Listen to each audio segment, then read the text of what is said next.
and Urban Renewal Agency meetings. Thank you for joining us in this hybrid meeting format. Anyone wishing to access this meeting can do so by watching the live stream available on our website, the broadcast on Comcast channel 21, or by following the access instructions for this meeting on the city's public webcast and meeting materials webpage. Tonight's meeting will include a public comment period. If you wish to speak during the public comment period and have not already done so, please fill out a request to speak form available on our public webcast and meeting materials webpage, or fill out one of the printed forms that are available at the entrance to this room. We'll accept request to speak forms until 7:35. These request to speak forms will be used to generate the random order of speakers and to correctly enter speakers' names into the public record. And for those of you who are joining the meeting remotely, you're welcome to email your comments to council. And as a reminder, we don't have a huge crowd tonight, but we do not allow flags or signs. We discourage any sort of loud or disruptive conduct that disrupts the business of council. So we ask you to just maintain a quiet decorum so that it's a respectful place for people to speak and to have their thoughts heard. And you're always welcome to wave your fingers in silent support. And of course, if you're not feeling well, please don't come in person, but we don't have a big crowd, so I'm not too worried about that. And so with that, I call this meeting of the Eugene City Council to order, and we'll begin with a land acknowledgement. Since time immemorial, the Kalapuya people have been the indigenous stewards to our region, building dynamic communities, maintaining balance with wildlife, and enacting sustainable land practices. This land acknowledgement is a way of resisting the erasure of indigenous histories and of honoring Native communities by inviting truth and reconciliation. Following treaties between 1851 and 1855, Kalapuya people were dispossessed of their indigenous homeland by the United States government and forcibly removed to the Coast Reservation in Western Oregon. As we consider the impacts of colonization, we also acknowledge the strength and resiliency of displaced indigenous people. The city of Eugene is built within the traditional homelands known as Kalapuya Ilahi.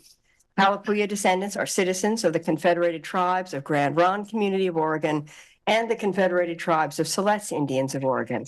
They continue to make contributions in our communities here and across the lands. We express our respect for the inherent political sovereignty of all federally recognized tribal nations and indigenous people who live in the state of Oregon and across the nation. Thank you all. And with that, we are ready for the first action item, which is the election of city council officers for 2024. And I will turn to the current council president. Current and fading council president. Move to elect Matt Keating, Councilor Matt Keating, as president of the city council for 2024. Second. All in favor, please raise your hands. 1, 2, 3, 4, 5, 6, 7, 8. That passes. Thank you very much. And congratulations. Now, City Council President Keating. Thank you, Mayor. Thank you, colleagues. If you're fine with it, I don't mind sitting right here for the night, not switching seats with Councilor Groves.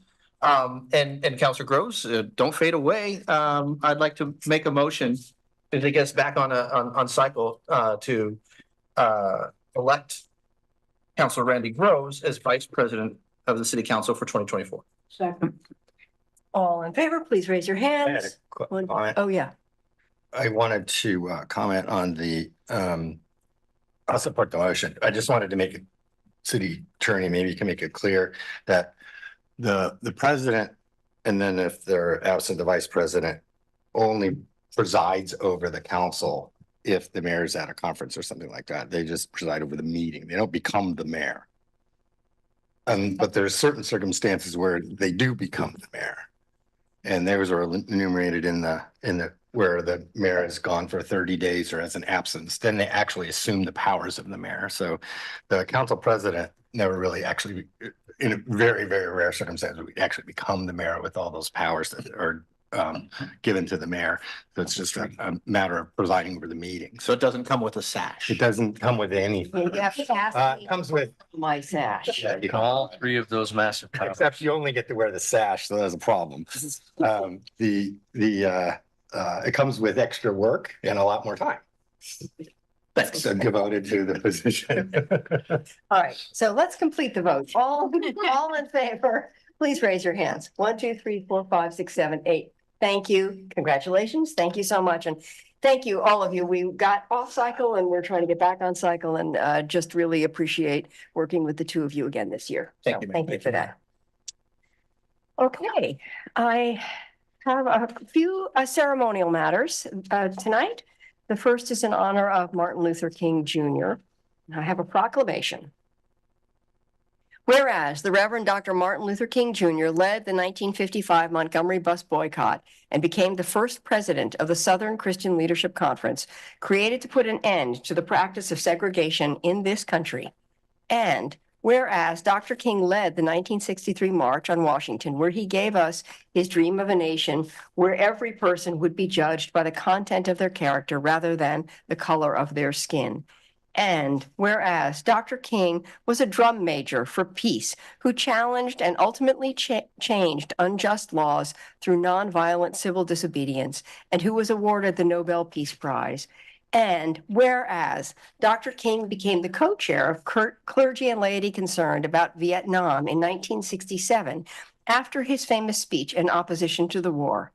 And whereas Dr. King initiated the Poor People's Campaign in 1968 to demand economic and human rights for all poor Americans, regardless of race. And it was during this campaign, working in support of sanitation workers of Memphis, Tennessee, that Dr. King was assassinated on April 4th, 1968. And whereas, in light of his selfless service and sacrifice that made this a better nation for all people, the third Monday of January has been observed as a federal holiday since 1986.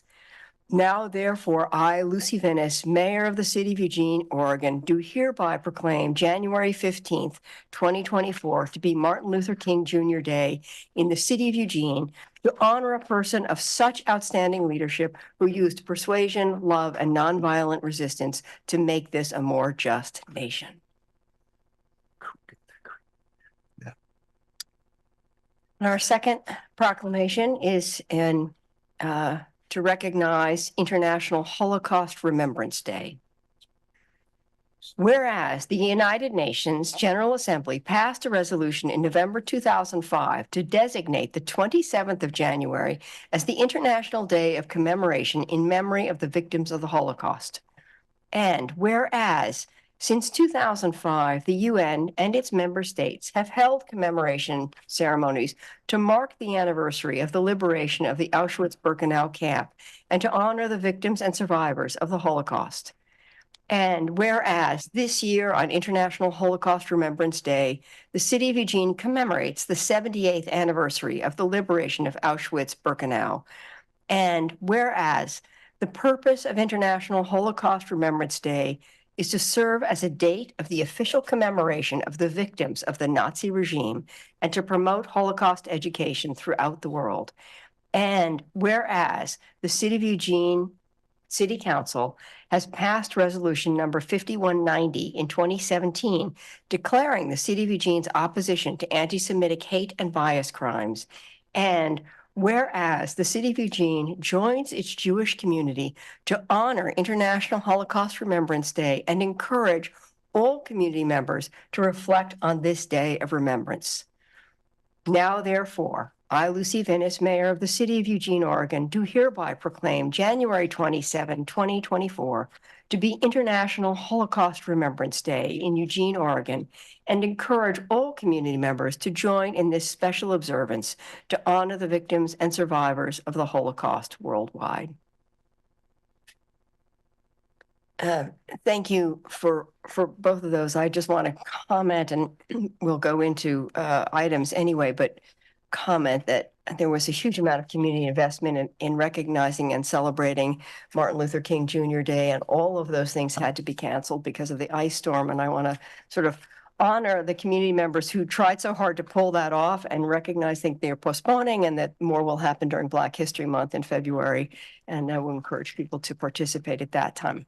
And I just appreciate that it was a weather-related cancellation, and we regret that all that organizing was had put aside. And then a second thing about the Holocaust remembrance is that we are, facing such a painful humanitarian crisis in the Middle East, and balancing these issues and recognizing that the impact to our Jewish community at home has been profound, and that this is a good moment to acknowledge that there's a very painful history of Holocaust history, and that it's personal, and so thank you all for your forbearance in honoring that proclamation. Okay, next up, committee reports and items of interest. Ooh, lots of hands went up. Okay, you know what? I'm just going to start at the end of the table and work my way around. So go for it, Greg. Or Councilor Evans.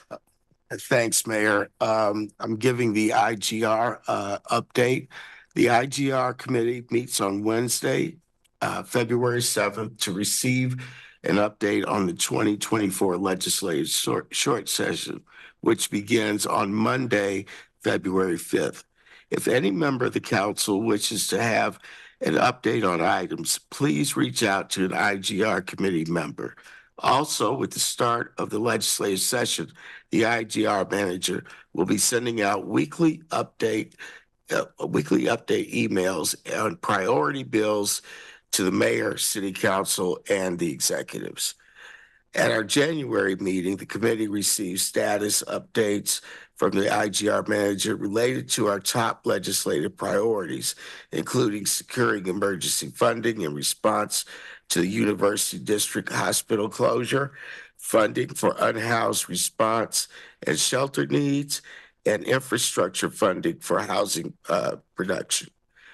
And last but not least, in the city council materials for the week of February 8th, you will receive the approved copies of October and November's minutes according to the adopted IGR operating agreements. Thank you. Councilor Zelenka. Yeah, I was one of the lucky few that, or many that lost power. I had lost it for 18 hours and then it was on for 10 and that was off for 24. And one of 24,000 people, I think, at the peak in Eugene, but over 100,000 in the state.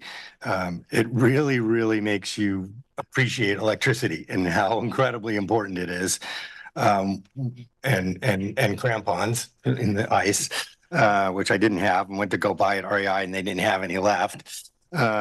And I just wanted to thank all the eWeb crews and all the sub crews that have been working really long hours in the cold, in the dark, and to get our power back on, and to thank all those crews that came from all over the region here to help us get our system back on. There's a mutual service agreement, mutual help agreement between all the utilities. So we had people from all over the state coming here to help us. We still have people out of power, but it's going to take a while for some people. I know that in the EPUD service territory, after seeing some of the damage, it's not about repairing the system, it's about rebuilding the system, which is going to take a long time. And some of those veterans that have seen this power system operations for 30 years have never seen anything like it in some of the rural parts of this area. So everybody has a little grace and a little patience, was very much appreciated. But thanks to all those crews that helped us get our power back on. Thank you. Councilor Semple. Thank you. Thank you, Councilor Zelenka. I appreciate your reaching out to honor the people who have helped us. Power to the people. And crampons for the win. I had some, and I got to walk downtown many times every day. And it was very interesting to see which businesses were open when and what you could actually get downtown. I have a really exciting opportunity to tell you about. Wards 1, 2, 7, and 8 are up for election or re-election this year. So we get a lot of negative email. And if you're writing that email, here's your chance to do it better. Or if you just really love Eugene and you'd like to work to make Eugene better, sign up. You need 25 validated signatures. I suggest get 50 just to be sure. They're due March 6th, but they have to be validated by the county and they can take up to 15 days. So you have 4 weeks to get those signatures into the county.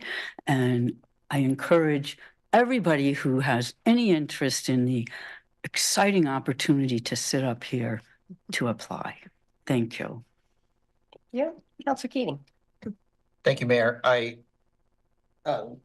Similar to Counselor Zelenka's observation, I want to express my gratitude to first responders, EWEB personnel, folks working in the cold, long hours, our emergency room workers, nurses and support staff who were overrun with, at times, 3 times the amount of patients than there are emergency room beds at Riverbend.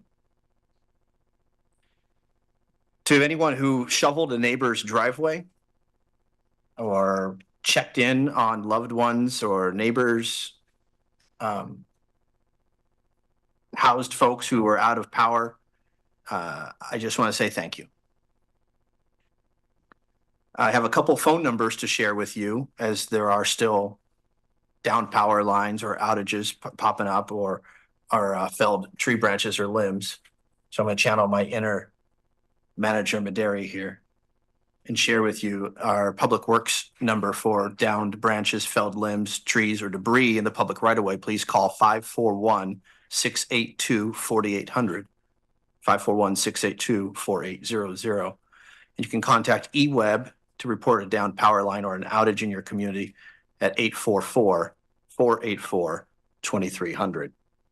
I want to thank the Human Rights Commission for co-sponsoring Honey's MLK celebration at the Lane Event Center on Thursday. I was honored to attend. Honey, for those keeping score at home, honoring our new ethnic youth, are doing great work amplifying talented, diverse array of youth in our community. And special thanks to the keynote speaker, Dr. Johnny Lake, who is excellent as always. Going back to 2023, I attended alongside Mayor Vennis, Human Rights Commission liaison, Councilor Lindsay Leach, Councilor Emily Semple, at the Unhoused Memorial Day on the longest, darkest night of the year. It was nice to see such a great turnout, and certainly our unhoused community were on top of mind this past week. Finally, Mayor, I want to express gratitude to the folks at the Old Spaghetti Factory. Well, before I get there, you're going to hear a lot about Big City Gaming. Big City Gaming really stepped up, opened up their patio, turned on the heaters, and Big City Gaming is going to be getting my big business in a big way. Thank you, Big City Gaming, for stepping up. But I received an invitation to the Old Spaghetti Factory's grand opening, and as a former employee who was in food service back in the day before public service in San Diego and Denver, respectively, it was very cool to get an invitation to the grand opening of the Spaghetti Factory, breathing some life in the vacant electric station and employing around 140 folks. That's an update going back almost a year, Mayor, but not quite. Thank you. Thank Oh, you. That's Oh, gross. Thank you, Mayor, and thank you for your comments you made earlier about the Holocaust and Martin Luther King. Very, very appropriate. I too want to lend my voice to thanking those who are out in this storm and helping us. You know, the utility workers were mentioned. I also want to mention our police officers, firefighters, public works employees, and part of public works includes the parks and open space people who are out there on the working end of chainsaws, trying to keep our streets clear and access available to get help to people. Being a former firefighter myself for almost 37 years, I've been out many a cold, dark night on the working end of a chainsaw myself. And I know it's not easy. Your footing is not good. And you're just trying to help people. I also want to acknowledge our 911 workers who were not out in this, but they had to get themselves to and from work under very dangerous driving conditions. And that goes with all of our health coworkers, as well as Counselor Keating mentioned. But a big thank you to you. And then finally, just also lending my voice to thank Neighbors Helping Neighbors, which was a big part of getting through this. And I think we need to remember, for any natural disaster like this or even larger, it's going to come down to what we can do to help those around us, because our emergency resources are not robust enough to handle, the 1% of the events that require more than what we have on the street. So be prepared. Take seriously the advice from our emergency managers to set yourself up with survival gear and kits so you can sustain yourself for a prolonged period of time without immediate help. And let's use this storm, which I'm hearing called a 100-year storm, although it seems like we have a 100-year storm every few years anymore. But let's use this as an opportunity to recommit to setting ourselves up for self-care. Thank you very much. Thank you. Counselor Leach. Yeah, I want to echo this similar sentiments of my colleagues here, and just so much gratitude for all of the teams and people that worked so hard to respond to this storm. And my heart is out for all of the people who are still seeing those effects of that. And so I hope everyone is well and can continue to be well. We have had to delay a lot of things, right? In the last week, our Human Rights Commission was delayed till tomorrow, so we'll be meeting then.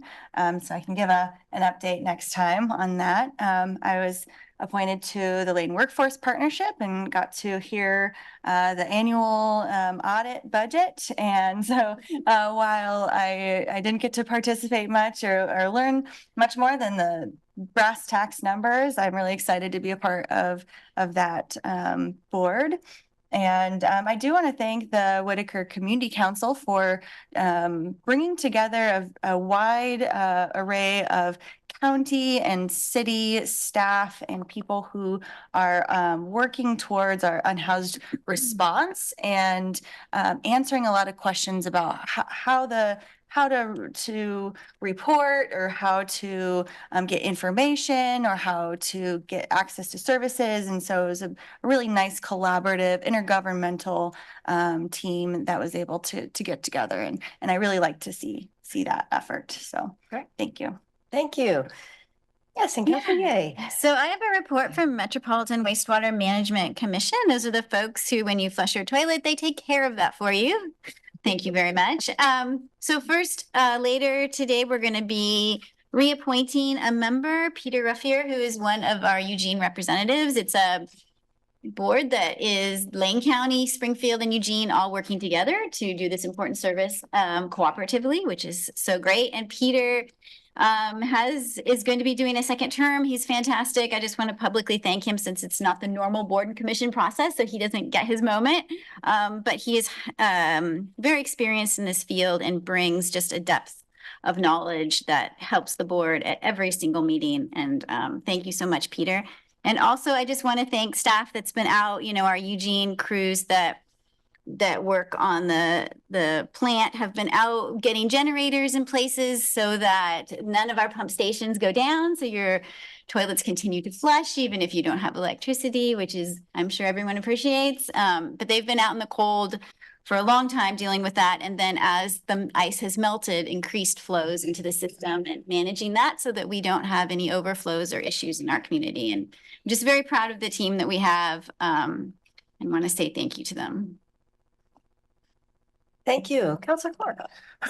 Thank you, Mayor. I just want to add my voice as well to the sincere thank yous, not just to the 911 and the, first responders and the linemen and the people who were out in the cold, which absolutely the case, but our staff, city in general, who all had a lot of difficult things to address. And, I don't know about a lot of my colleagues, but I didn't go anywhere really for a couple of days. I didn't have to. And I felt pretty thankful that I didn't have to take off and go somewhere to serve. And I know a lot of people did. So I appreciate that very much.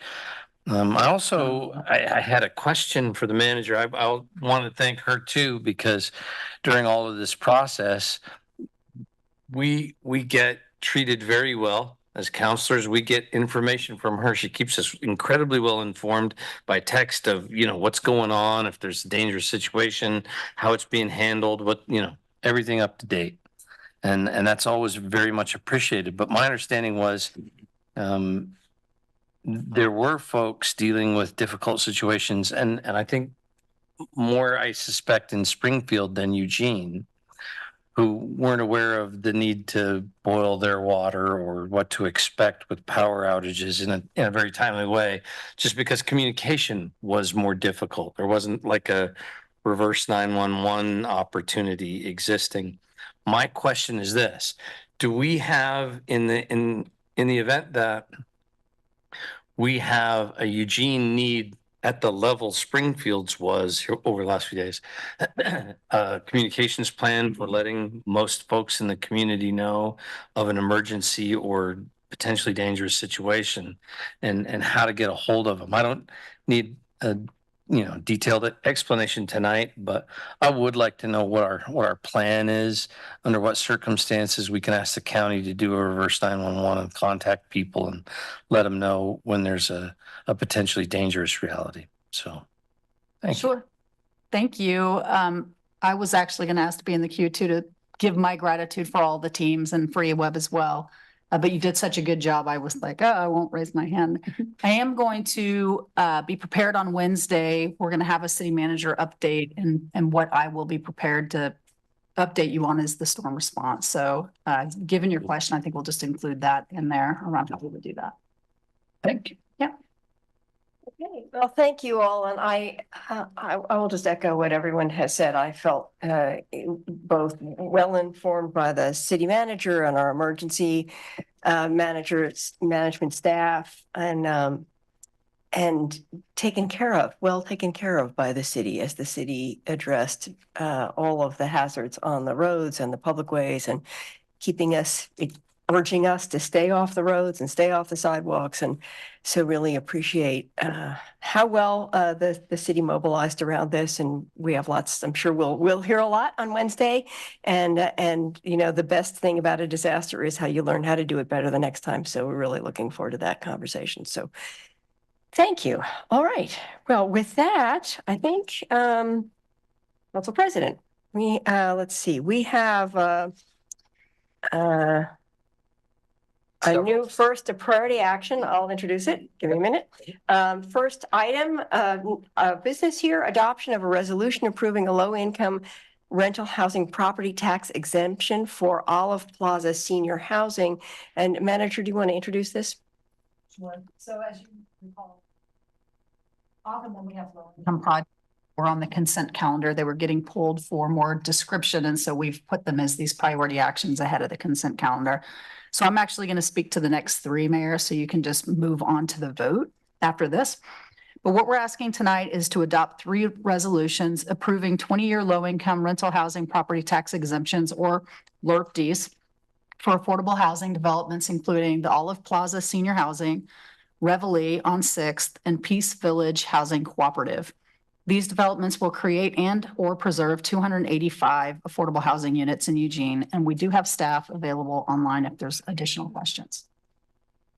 Okay, and with that, I will turn to Council President to make a motion.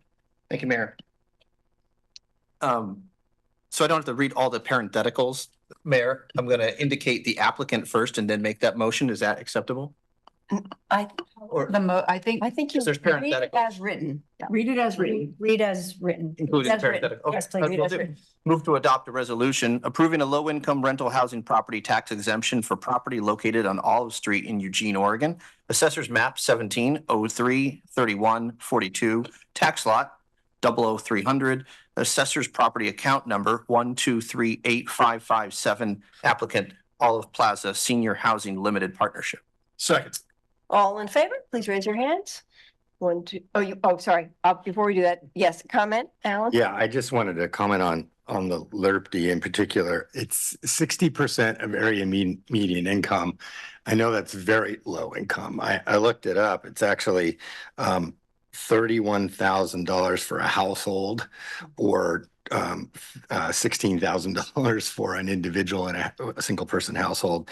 And these projects actually help that level of people. So they're incredibly important. And the three of them together is over 250 units, 149 of them at All Plaza, the long-standing, I think one of the original ones, long time project, 149 units there, and then 70 at Peace Village, which is a new one by Square One Village, and 66 at Reveal, which is a new project as well. And these are just so important because of that, the low income nature of them. So just wanted to make sure everybody understood what they actually were.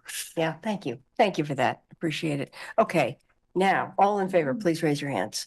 1, 2, 3, 4, 5, 6, 7, 8. Okay, that passes. And now you can go ahead and just move into the motion for the next one. Move to adopt a resolution approving a low-income rental housing property tax exemption for property located on River Road in Eugene, Oregon. Assessors map 17-04-11-13, tax lot 01900. Assessors property account number 0357804. Applicant Peace Village Housing Cooperative. Second. All in favor, please raise your hands. 1, 2, 3, 4, 5, 6, 7, 8. That passes unanimously. Thank you. And the third one? Move to adopt a resolution approving a low-income rental housing property tax exemption for property located on 6th Avenue in Eugene, Oregon. Assessors map 17-04-36-11, tax lots 09700, 09800, 09900, 09999. Assessors property account numbers 0473213, 0473221, 0473239, 0473247. Applicant Reveille. Reveille Foundation. Thank you. Second. Okay, all in favor, please raise your hands. 1, 2, 3, 4, 5, 6, 7, 8. Passes unanimously. Thank you very much. And it really is really terrific. This makes a big difference in the housing market here. Okay, we're on to consent calendar. So again, I will turn to you, Council President, for a motion on consent items. Thank you, Mayor. I move to approve items on consent calendar 1. Second. Mayor. Well, comment? Yes. I did want to comment.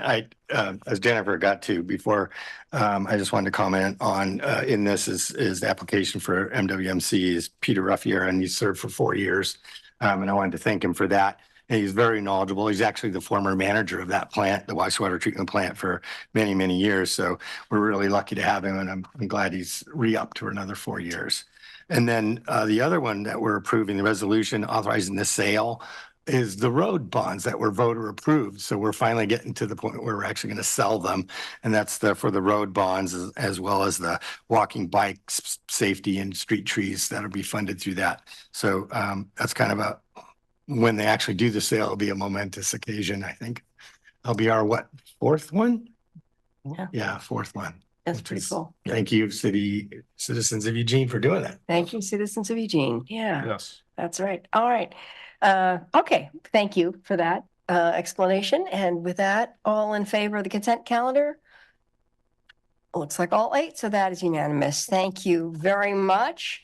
And now I will close the city council meeting and open the January 22nd, 2024 meeting of the Urban Renewal Agency. And our action item is a resolution acknowledging receipt of the annual financial report of the Urban Renewal Agency of the City of Eugene for the fiscal year ended June 30th, 2023. And we'll turn it over to the agency director to introduce. Thank you, Mayor. Staff requests that the board approve a resolution acknowledging receipt of the Urban Renewal Agency annual financial report for the fiscal year ending June 30th, 2023. State law requires that each year the agency contract with an authorized accounting firm for the audit of its accounts and fiscal affairs. The audit firm has issued an unmodified opinion, also known as a clean opinion, on the agency's basic financial statements. A clean opinion is an indicator of sound financial management and credit worthiness to the community, other governmental jurisdictions, credit rating agencies, and others. Thank you. Okay, thank you. So with that, I turn it back to you. Thank you, Mayor. Move to approve a resolution acknowledging receipt of the annual financial report for the Urban Renewal Agency of the City of Eugene for the fiscal year ended June 30th, 2023. Second. All in favor, please raise your hands. 1, 2, 3, 4, 5, 6, 7, 8, and that passes unanimously. Thank you. And we'll now close the Urban Renewal Agency meeting and reconvene the January 22nd, 2024 meeting of the City Council.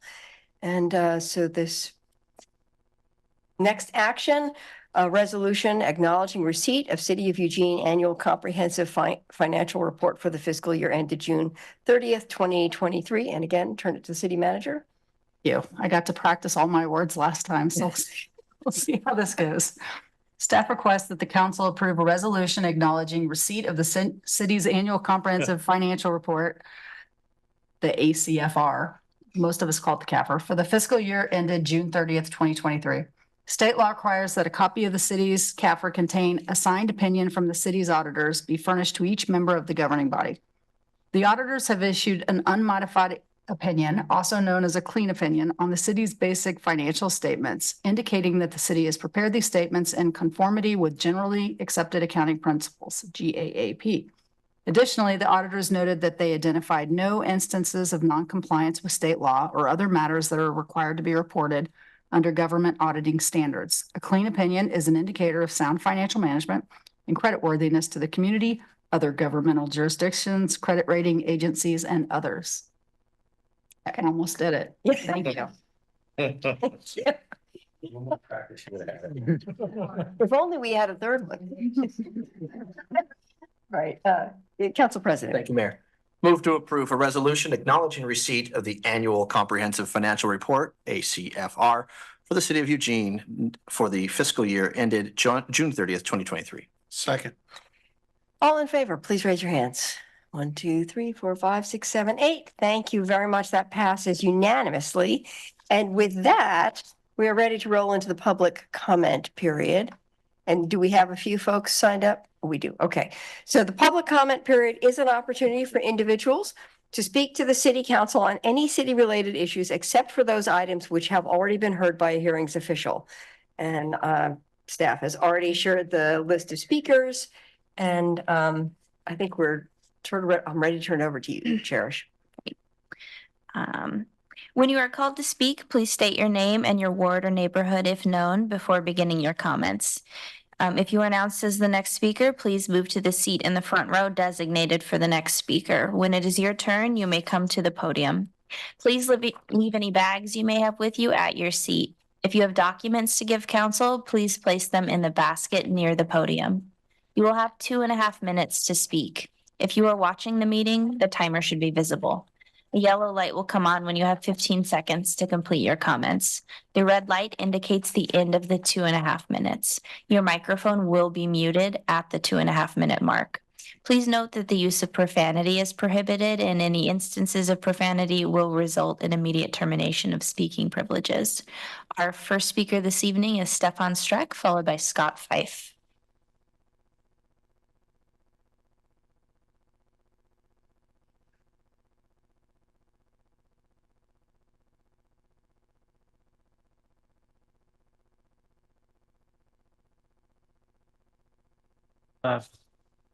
Thank you, City Council and everyone else. I really appreciate the time coming out today.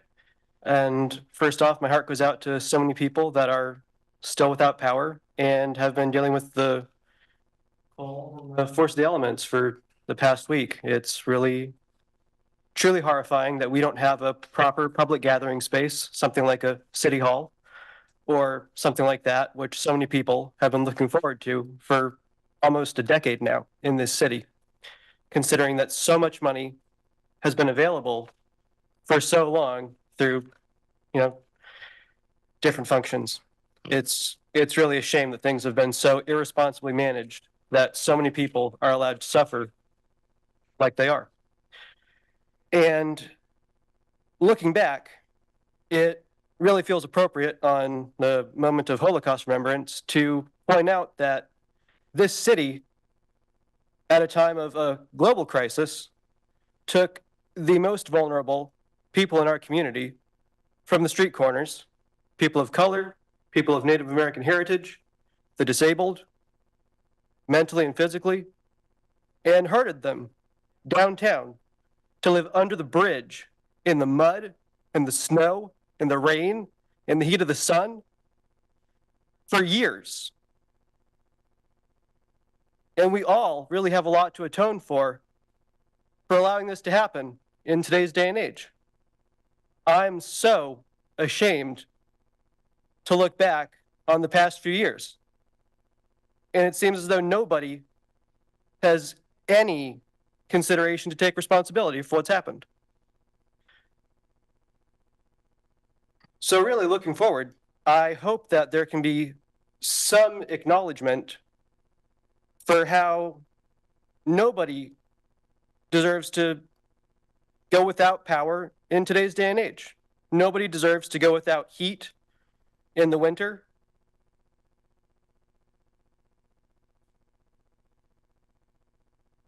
I think a good moment of silence to think about that. Yeah. So I hope we can all work to do better in coming years. Thank you, Stefan. Your time is concluded. Our next and final speaker this evening is Scott Fife. Yeah, I just read in the paper that you're going. Okay, yeah, I'm Scott Fife. I live in Ward 1, 342 West, 8th Avenue, Apartment A. Anyway, I'm talking about, I read in the paper today, or yesterday, that you're going to have 3 more multi-unit property tax exemptions at the new riverfront development. And you've already approved one. It's going to be a 7-story one. I don't think the public got enough information about that. And basically, we have an economy where it's just go, go, go with the development. The most common bird you see downtown is the crane. And I'm just, it's just like, with this kind of, why do we need to give people tax exemptions when we have such a, a robust, economy for construction? I mean, these are meant for other times when it's not like this. But, the last thing we need to do, those people are going to make a lot of money. And the one that you've already granted is 7 stories high. And there's nothing about, affordable income in there whatsoever. We've had, one MUPT after another. And some people, Emily Semple, ran on a platform that they weren't going to allow the MUPTs. They were going to say no to the developers. And unfortunately, we said yes to developers, and we've given them tax breaks. And you know that right now, the number one polluter, greenhouse emissions polluter, is the United States. Right after that is China, and the number 3 is concrete production. And every time you go up 7 stories, you got to go down and put even more concrete in the bottom. And basically, you're using the taxpayers' money to subsidize, climate chaos. People, I don't think the taxpayers, if they got a chance to vote on that, they would want to subsidize climate chaos. Maybe they'd be neutral. They probably would be, but they don't want you subsidizing it with their funds. And from what I've read in the weekly, that there's a 3% annual raise in people's property taxes that just goes through. And so then we also have the employment tax, which you guys voted on. I don't know who was all on the council at that point in time, but basically it was only applied to low-income people and people that didn't even live in. Thank you, Scott. Your time is concluded. Sure. Mayor, that was our final speaker. Okay, thank you to both of you who came to speak. It was a very small crowd tonight, and so glad to hear from a few folks. And I think if there are any comments from councilors, Councilor Semple. Thank you. Regarding MUPT, when I first ran, I said I did not think MUPT was evil, but I thought it was not the right time to use it because of the bad public opinion. And I didn't vote for MUPTs for a long time. However, the provision that you either provide some affordable housing or put 10% of your MUPT immediately into low-income housing, and our desperation for all housing, I have voted for it. So just to make it clear, thank you. Thank you. Any other comments? All right, seeing none, thank you again for attending the meeting and participating, and we are adjourned.